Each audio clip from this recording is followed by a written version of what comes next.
This is the last thing that any gig company wants, and that is drivers, whether it's rideshare drivers or food delivery drivers, unionizing. This petrifies them. They want to muzzle you so you don't have a voice, right? So in Massachusetts, these drivers are moving ahead, right? The Massachusetts ballot question would give Uber and Lyft drivers the right to form a union. They are crapping themselves. They are soiling themselves. There's diarrhea in the floorways, in the hallways of Uber and Lyft headquarters. Why? Because once this starts here, it just carries on, right? We've seen these movements. We've seen these uprisings. We've seen what cities and states can achieve. You just have to follow the playbook, ladies and gentlemen.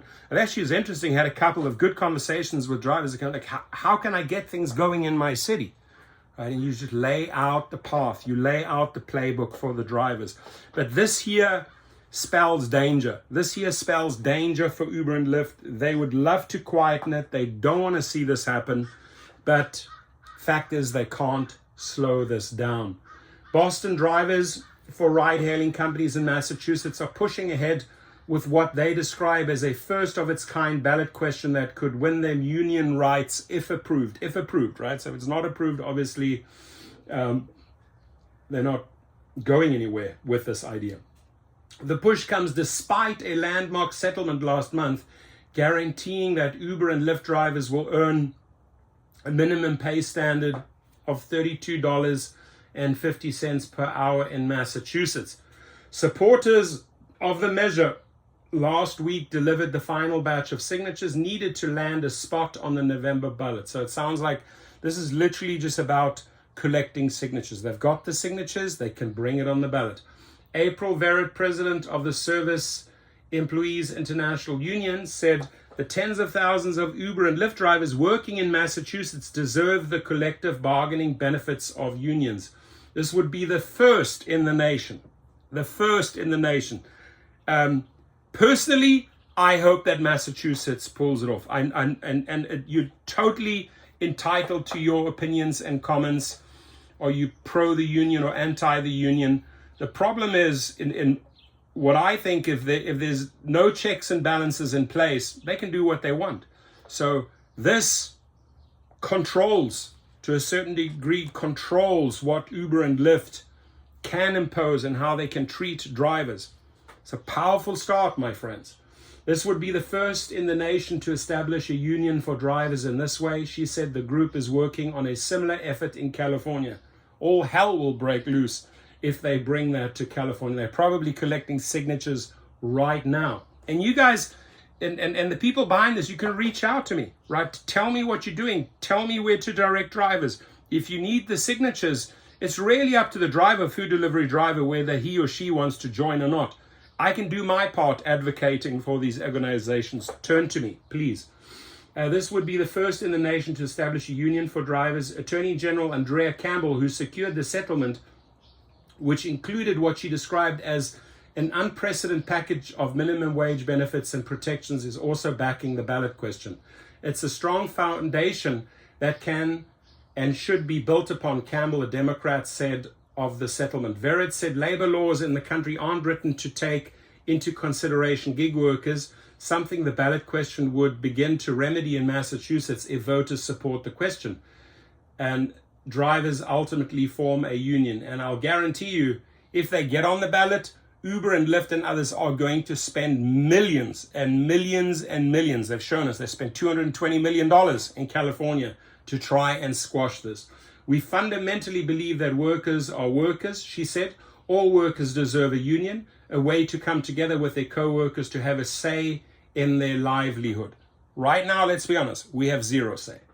Yolanda Rodriguez has driven for Lyft for about 6 years and says she's convinced that having a union rights would benefit her and other drivers. The 33-year mother of 3 who lives in Malden, just outside of Boston, said she begins most days at about 3 a.m. This is how hardcore. I bet you a few years ago she started at 5 or 6 a.m. Now she has to work probably 4 or 5 hours more, starts the day earlier, just to make up those losses or those take rates that the Uber and Lyft are gouging her. With many of her trips involving driving people to Logan International Airport. Rodriguez said about a year ago her account was cancelled when she was pregnant. She said she went for 5 months before it was restored and she could begin earning an income again. Don't wait for 5 months, ladies and gentlemen. Oh, this is the big problem, and I'll tell you right now, and I've seen it because we've done like 4,800 cases. I just want to share a little bit here.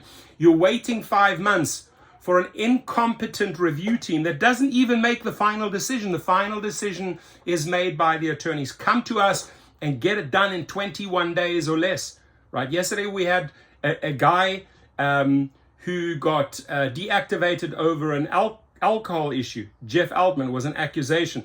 Immediately fired off the letters, boom. 2 days later, he's back on the platform. Don't wait 5 months. You're losing tons and tons of money. Go to Gig Rocket to the link right below.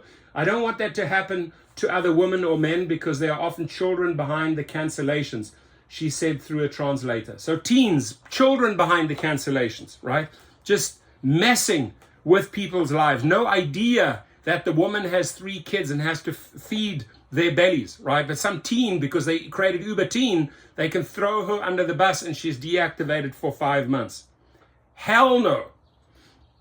If I had a union, I would be able to turn to them and work with them. Under a policy Lyft announced earlier this year, the company said the goal is to make drivers feel supported and respected. Stop the bullshit, David Risher. Has no value, what you're saying. Including a streamlined in-app button for drivers to appeal deactivation decisions. I suggested that to David Risher pretty much 60 days after he came in. Are we going to have this ready in no time? You still don't have it, David Risher. You're a man of empty promises, and the same goes for Dara Khosrowshahi. They yap all day long, right?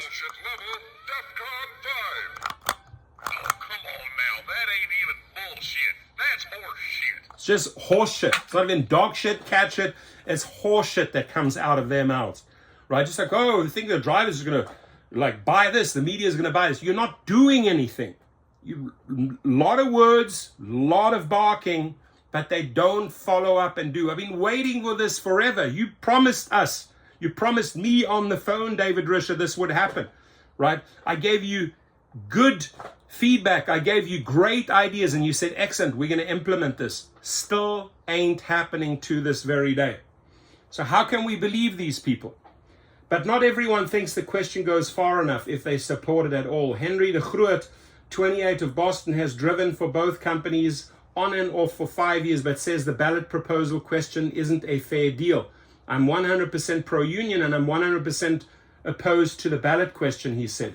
De Groot said the question doesn't create a democratic system where all drivers have rights.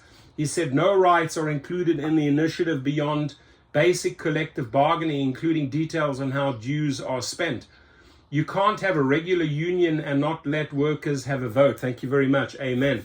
There's no driver control over leadership. It's about the basic democratic rights that other unions have. It's a top-down organization. Kelly Cobb Lamine organized with Massachusetts Drivers United, which she describes as a grassroots driver-led campaign, said other app-based workers, including delivery drivers, are left out of the ballot question.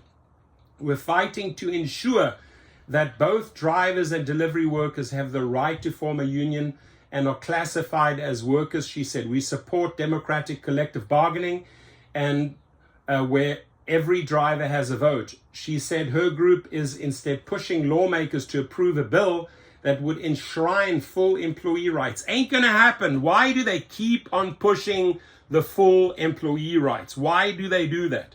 Right? Why not work with these companies, work with the government, work with the state, and create a hybrid and make the people treat you as a true independent contractor or a hybrid independent contractor / employee? But trying to force this employee status on drivers, I mean, it's dangerous. The entire right, it'll just disintegrate. The number one thing that people want is flexibility. I can drive when I choose to drive, right?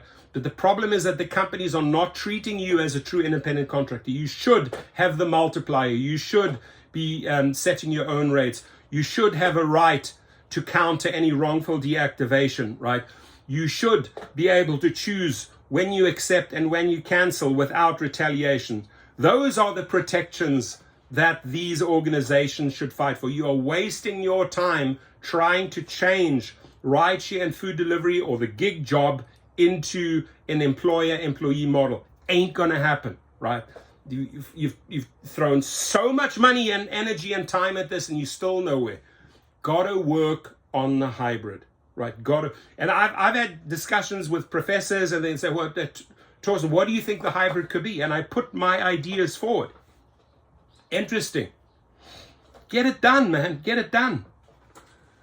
She said legislation also would mandate that drivers and delivery workers be paid at least the Massachusetts minimum wage for all working time. That's a given fact. I mean, if you're not paying the people minimum wage, get the hell out of there.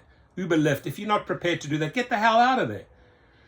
The ballot question, if approved, would define active drivers as those who completed more than the median number of rides in the previous 6 months. Once a union signs up 5% of active drivers in a bargaining unit, it would get a list of all eligible workers and block any other union from being recognized without an election. If a union then signs up 25% of the eligible voters in a bargaining unit, it becomes the certified bargaining representative unless another union or no union group comes forward with the next 7 days with signed cards from at least 25% of eligible voters, at which point there would be an election.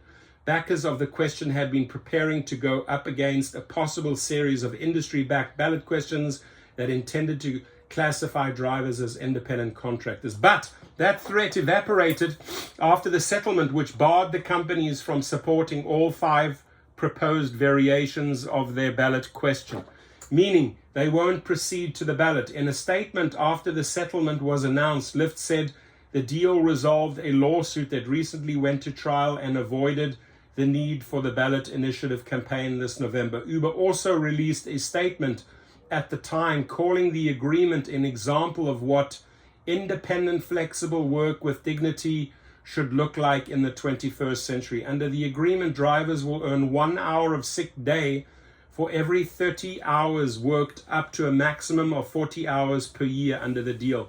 The 2 companies will also be required to pay a combined $175 million to the state to resolve allegations that the companies violated Massachusetts wage and hour laws, a substantial majority of which will be distributed to current and former drivers. I hope it all goes to drivers. Why not? That 175 should go directly to the drivers. Who wants to put their fingers in the cookie jar? That's the driver's money. The story corrects the spelling of the Service Employees International Union president's name. It is April Verrett, not April Verrett. Okay, cool, little correction there. But please chime in. I mean, please chime in on this one. Your comments. How do you feel about this? Would you join this? And organizers behind this. And you know, only contact me if the money is not being funneled to you by Uber and Lyft. They love to create these fronts sometimes, right? So only a genuine union with genuine intentions, non-funded by these assholes. Contact me. Let's help you get the signatures.